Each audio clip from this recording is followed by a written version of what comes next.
what's going on out there? I'm Sean Devine. Hope you all are doing well. Today I've got a new quick tutorial for you all that covers sub bass, and I have two different techniques. Not only will the bass play back well on big speakers, club speakers, subwoofers, speakers that are capable of creating low frequency information, but it's also going to translate much better onto things like laptops, your computer monitor speakers, and speakers that have less of a low end presence. This session is Moses Stone.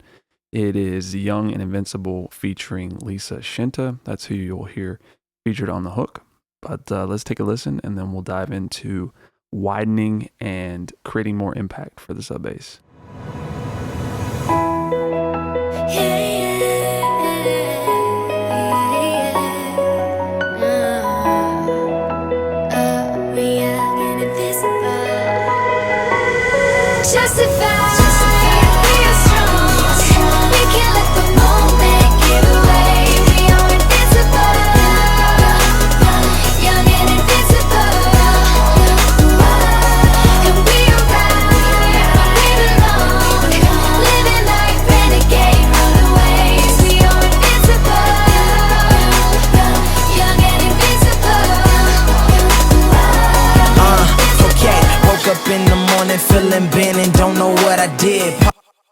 All right, so let's talk about this sub bass and a couple of techniques that I have for you all today. The first thing is, excuse me, this sub bass is already pretty impactful, pretty heavy. We're going to create some frequencies that may not be present, or they may need to just be enhanced a little bit. Now, the most common tool that you usually see for this is something like Waves R Bass. So I'm going to show you with that plugin today. Now, normally you would pull up R Bass, right? You just put it on your sub bass, and it's at 80 hertz, let's say. So it's going to boost at 80 hertz. That's a little bit lower frequency, still not in like the really, really sub stuff. So would be a nice enhancement. But for laptops and things like that, we're going to be wanting to be boosting, up above 120 or even higher than that to really get some of those frequencies out of it. So I want to talk about something that maybe some of you might not be aware of or may not have considered with something like R Bass. Why is it that we're going to boost at 80 or 70 or 60? We need to figure out what the root note is first, and then translate that into a frequency. So I'm going to show you how to do that.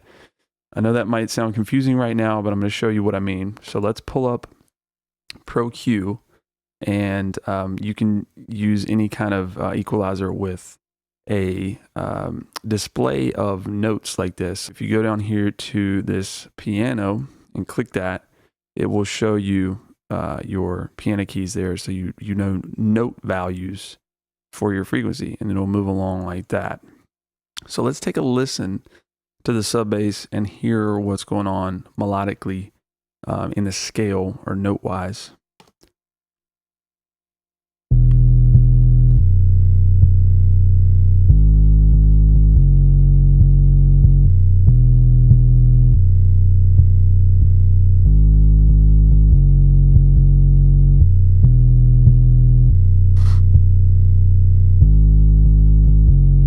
So we've got a lot of stuff going on, below 60 to all the way down to about 30. And that's going to be, again, your really sub frequency stuff. It's going to play back well on subwoofers or bigger speakers, like 8-inch monitors, something with a little bit more low end, but it's going to be tough to hear that on, laptops or whatever. So now we need to figure out what higher frequency can we boost that would still be the root note, right? But will give us that presence in the high end. So what I want to do now is real quickly, just with a piano, figure out what key we're in. So, and I just listened to the song.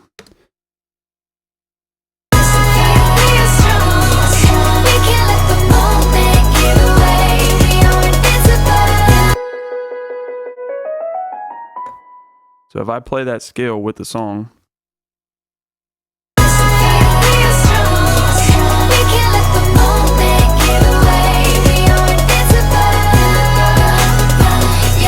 all those notes sound in the right scale, in the right key with the song. So now if I mark our frequencies down here of that lowest kind of fundamental frequency at B, bottom low B, excuse me, let me put B0.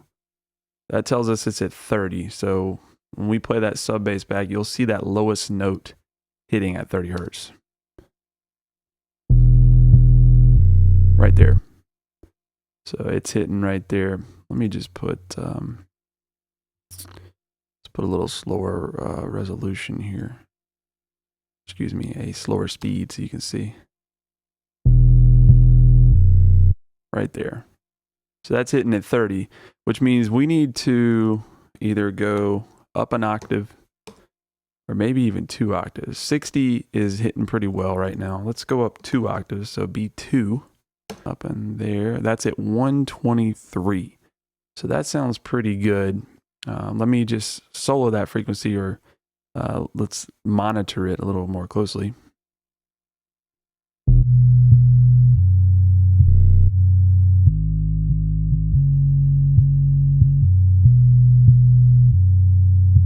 So that's going to be about right. So let's go ahead and go back to our R bass now. So now we know that that is at 123. So we know what frequency that we want to boost. So we'll put that at 123. I'm going to turn the intensity down a little bit because the R bass can kind of muddy things up, make things a little bit too much with the bass. So let's play that back with it.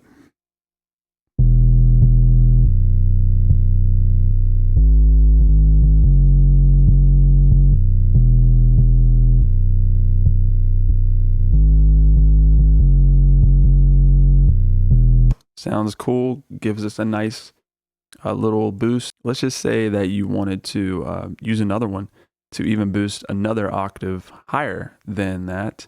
All you'd have to do is do the same thing here, go back to our EQ, and let's go up one more octave to B3, and that gives us 246. So then I would go down to our second R bass and go up to 246. And we'll turn that one down even more, just a little bit.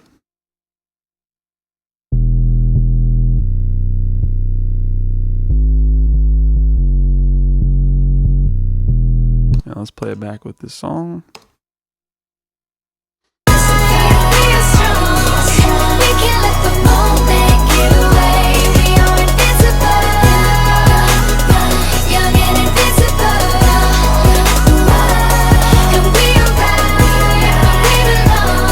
So it gives us a nice boost there for the lo-fi system. So that's the first technique I have for you.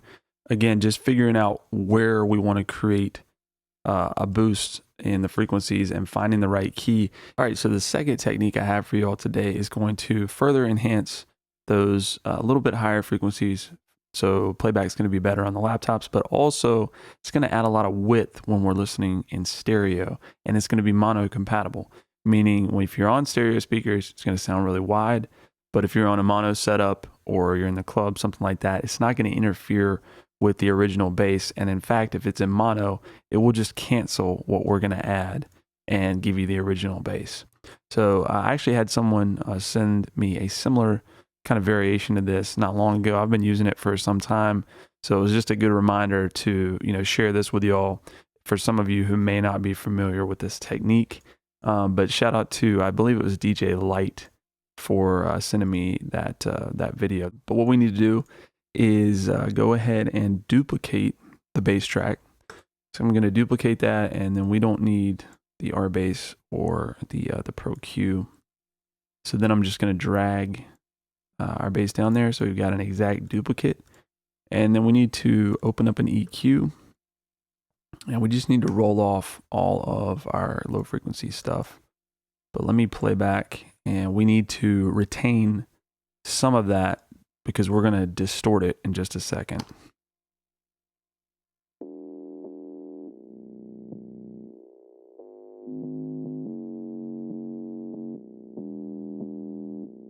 Perfect. So that's all we need is just a little bit of that there above 200. And now we're going to distort it, and I'm just going to use the stock distortion in Logic. Let's see here. Did I make that EQ stereo? We need to make this stereo.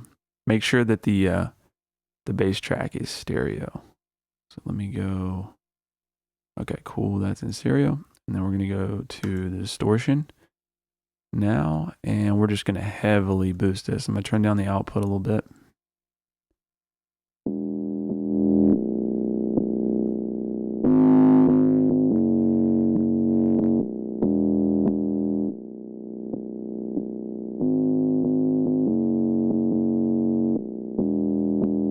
Okay, cool.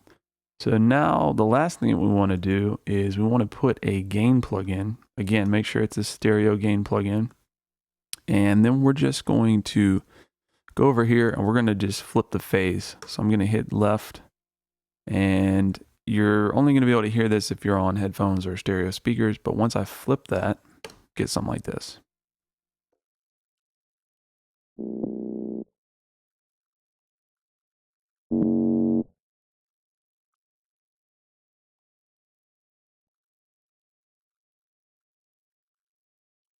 Now, the thing to point out here is that if we're in mono, this will just cancel itself out. You won't hear it. So we play it back. If I hit mono, it's gone, right? So what that means is that if we're in a mono playback environment, then our original bass will be here, and it will just take this one out. But if we're on stereo, it's going to do this really cool thing here.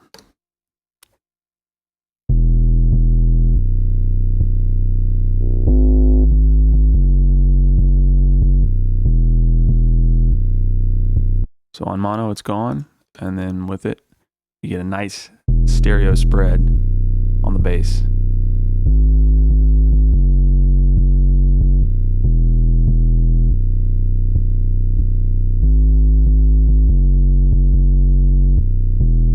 And you can mix that into taste, but once we play it back with all the music, let's go over here to this part and hear it with and without. I don't know, don't ask me why. Waving to my neighbors, though they think I'm crazy, but I love all of the elders, so I say driving Miss Daisy, living life now cause it's carefree, and I ain't got no worries, but I'm sorry pretty lady, I'm just not ready for marriage, babe, I'm on my paper trail, hustling to make these meals, racks on racks on racks on racks, like every single. So it just makes the it makes the sub bass sound, a little bit more exciting, a little bit wider. And again, I think that's going to be a really useful thing for you all who want to make your really low bass stand out more on the hi-fi systems. Hope these techniques will help you in your mixes. I know that I use them constantly. So if you have any questions or comments, feel free to leave them below. If you learned anything in this video, please like and subscribe, and we'll talk to you soon.